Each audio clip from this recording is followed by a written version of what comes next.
The words are not in any panel, like they're not in a box, it's just words on the image, and yeah. Yeah, so it allows for us to understand the author's reflection on the actual moment instead of it being the words that were directly in the moment. Right now, my secondary 3 and 5 students are using graphic texts, and we're using them to understand intention and purpose in crafting a text. For me, the beginning of the year, for them to really have a good start, is for them to understand that a text is crafted with intention and purpose, and that they need to always go back to that. Like they're kind of just fading in with the background. I do it the same with all of them. We explore, we observe, and then I give them all of the terms that are used, the different conventions and techniques, and then I have them look for them.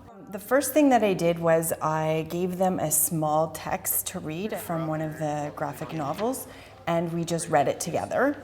And we explored it without any specifics as far as like things to look for, just to have them talk about it, things they liked about it. And then I went over with them the different conventions and techniques used for graphic texts, and we talked about them, and they had to, in their small groups, look for each one of those conventions and explain how they're being used. Because Blankets was a memoir, what else did we have?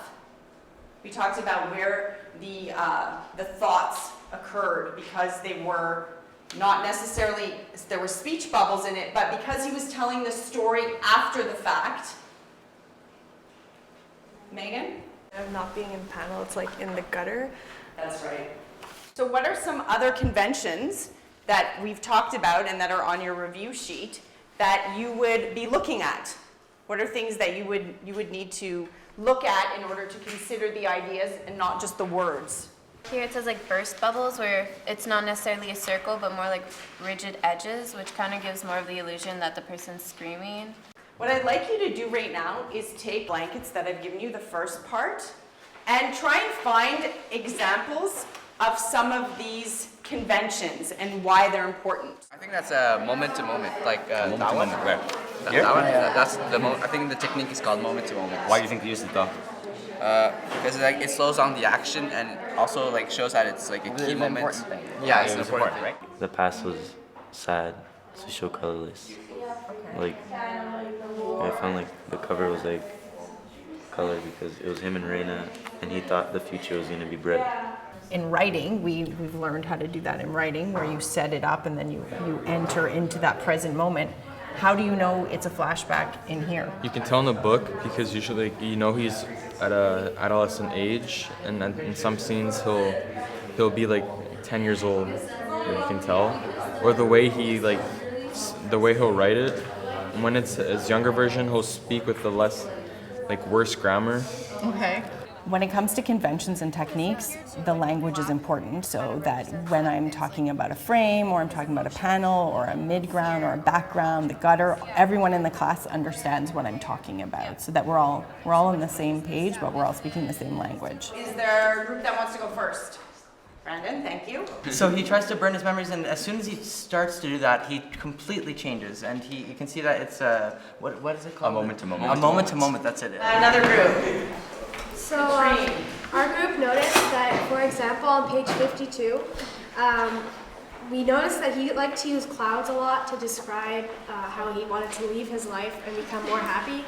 And on page 52, he's becoming older and older, and the older that he gets, the more clouds appear, because he has probably more problems when he becomes older, and he wants to dream more when he's older, since he wants to get rid of all of the new problems that he did when he was younger. And they also bleed out, so it shows that his life, while he was from a young age to a teenager, wasn't super good. When Phil is in the cubbyhole, he's yelling out like no, no, no, and you can see how the letters are very sharp and they're actually sticking out of the text bubble and going into the gutter.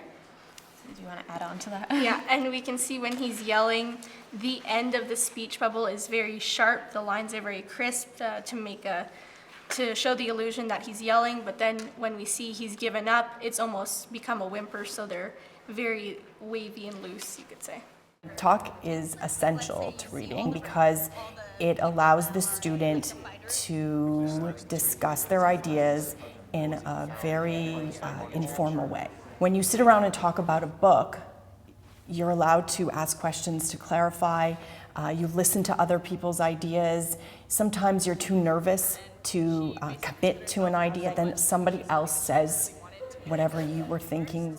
Clarification is huge when it comes to talk. So maybe the fact that it's like mostly black, it means that it was like when he was with the LRA, it was like really bad. One of the things that I love about graphic novels is that it's a very concrete way of teaching students that everything in the text is there for a reason. And I think it's a really great way to start the year, especially for reading. It just doesn't feel as daunting to open up a book and be able to look at the pictures and read text boxes and to look at the color, especially if you're a visual learner.